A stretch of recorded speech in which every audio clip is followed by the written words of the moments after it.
In this video, let's talk about lists in Python. So what exactly is a list? Well, if you go by the actual definition on Python, it is lists are mutable, ordered, and indexed collections of objects. These items of a list are arbitrary Python objects. Lists are formed by placing a comma-separated expression in a square bracket.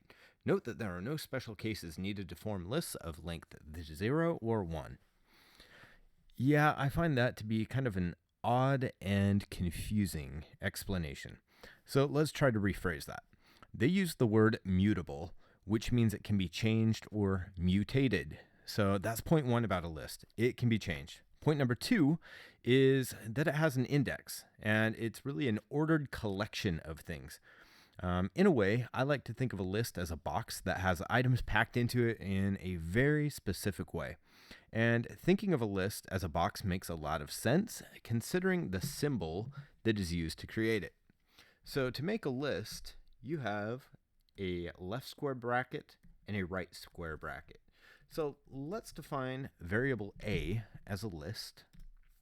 So now we have a, and as you saw earlier, I was using this built-in type function to verify what exactly that variable is, and in this case, it comes back as a list. But right now, it's a completely empty list.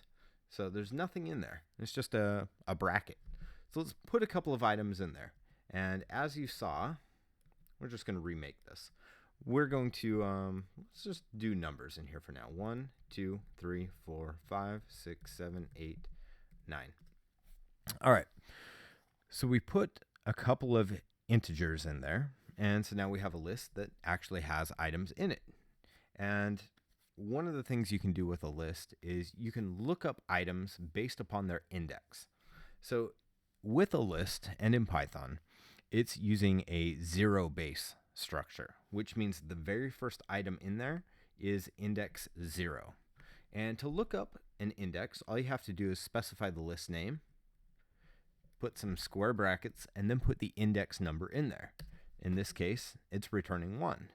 If I wanted to look at what is in index 5, we're going to get 6. Let's count that just to look at it. 0, 1, 2, 3, 4, 5. So that matches up perfectly. Now, there's another interesting built-in function that you can use with Python to explore what a function may have available, a function or an item. And that is the directory one here, which, let me escape that there. So if we want to look, let me go full screen on this again. There we go. If we want to look at what this now can have inside of it, we've got a couple of interesting things that come up when we do a directory. The main ones I want you to look at are the ones that don't have the underscores in front and in back of them. So in this case, we've got append, clear, copy, count, extend, index, insert, pop, remove, reverse, and sort. So let's look at a couple of things that we can actually do with these built-in things on this list. So we have a, let's start with append. So if we want to add something to the end of the list, we can do this. A dot append. And then we're going to throw in what it is we want to append, and let's throw in 0.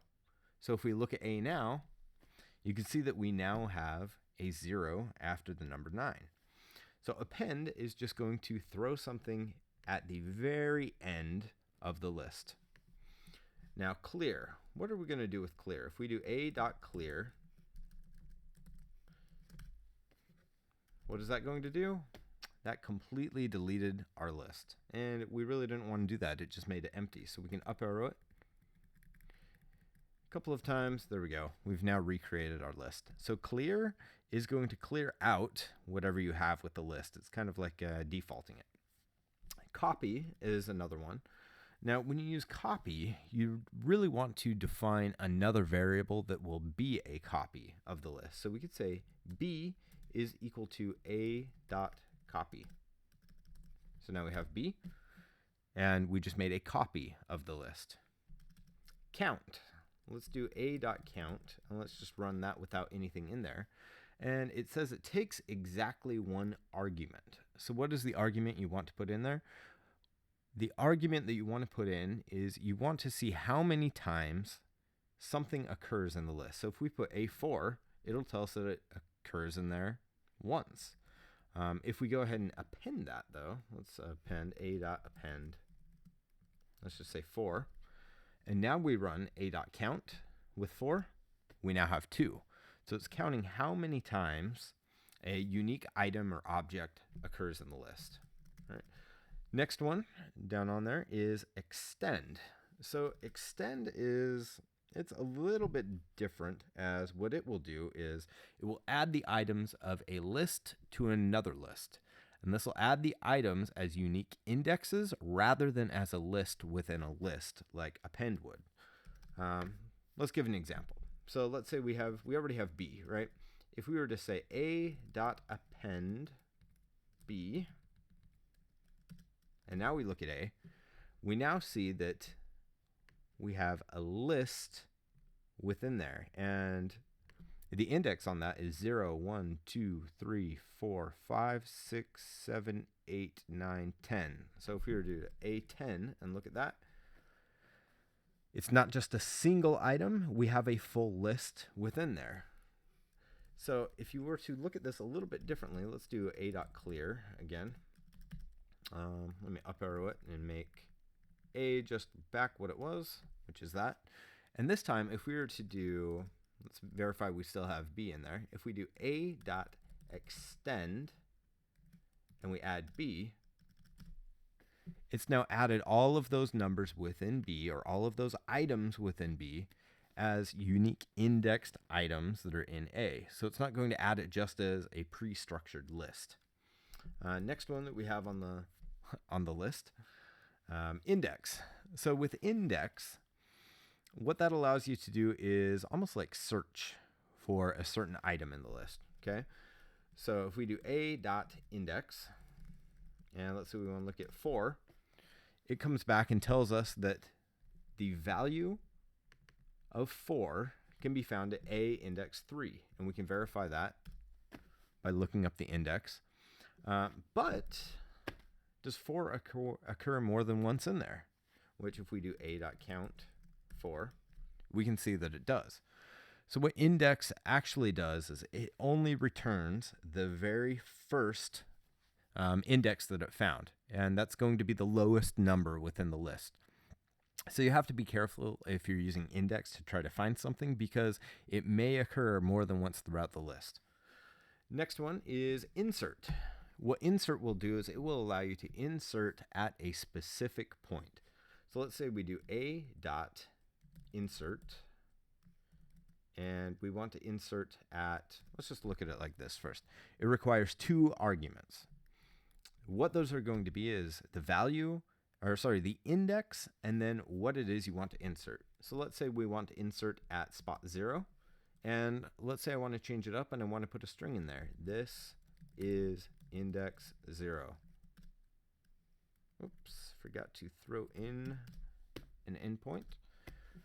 So now you can see this is index 0 has now been inserted at the very beginning of the list. If we want to put it into a different spot instead of at the very beginning, just to show this, let's say we want to insert at 6. Throw that string in there. Look at A again. Oh, forgot to update this here. Let me update my index. All right, there we go. So now we actually have, this is index 6 here, and we can clear, a.clear again. Almost up arrow it and get back to that original list that we had. Okay, now redefine that. Let's see, what's the next one that we should look at? We did index, insert, pop. So what pop is going to do is that is going to remove the index that you specify, and it's going to return that to the screen as well. So let's say we want to do a.pop 0. Okay, it took off 0.1. It's almost like a queuing system. If we want to pop it again, it's going to return 2, 3, 4, 5. We look at A, and what we've been doing is we've been removing from the front to the back. Now let's say we have A only now has 3 elements inside of it, and 0, we have 0, 1, 2. So if we wanted to remove the last element, we now have A.pop. We removed or popped off index number 2, and that displays as 9. So one of the things you may want to do with that sometimes, though, is relink it. So you could say A.pop, or a new variable is equal to A.pop, and let's say index 1. And we've now stored what we had at that index when we popped it out of the list. Next one, let's look at remove. That is pretty self-explanatory. We only have one item in the list right now. We do A.remove. It's going to say it takes one argument. That's going to be the index. Or sorry, A.7.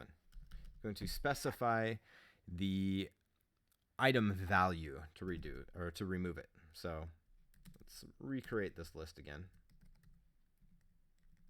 Let's actually do it with strings. This, that, the. This would make a little bit more sense to look at this one without using numerical values.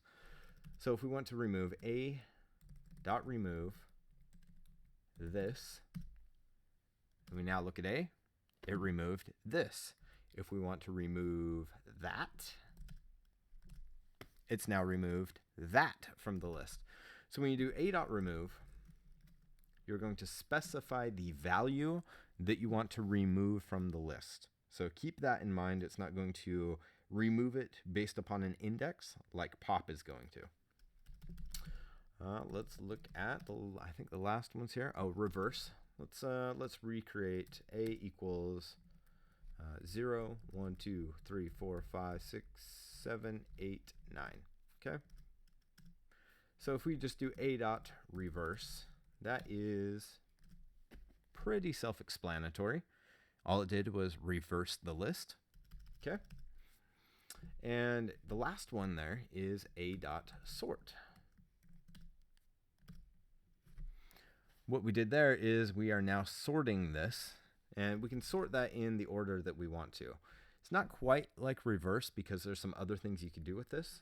You can also specify reverse equals true, and that'll reverse sort if we do that again. Or reverse equals false. There we go. So we just resorted it. There are some other things that you can do when you're using sort. You can also specify a key to sort it in a specific way, but we're not going to dig into that within this video. But that's a good overview of what you can do with a list, and look at some of the built-in functions to explore those further. Again, if you want to look at something and you have a list, you can do directory or dir, pass A or the list name into it, and you can see some of the other things that you can do. So go ahead and play around with that while you're in your development environment and get familiar with what you can actually do with a list. I'll see you in the next video.